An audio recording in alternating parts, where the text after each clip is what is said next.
بسم اللہ الرحمن الرحیم۔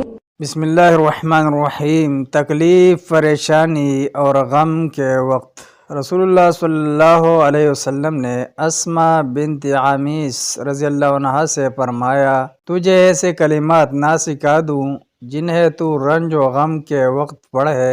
ایک روایت میں ہے کہ یہ کلمات 7 مرتبہ پڑھے جائے۔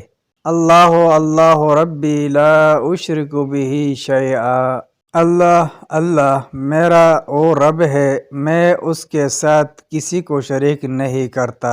رسول اللہ صلی اللہ علیہ وسلم نے فرمایا، ذوالنون حضرت یونس علیہ السلام کی دعا جو انہوں نے مچھلی کے پیٹ میں کی تھی ایسی ہے کہ کوئی مسلمان آدمی جب کسی بھی مشکل میں ہو اور وہ یہ دعا کرے تو اللہ ضرور قبول کرتا ہے۔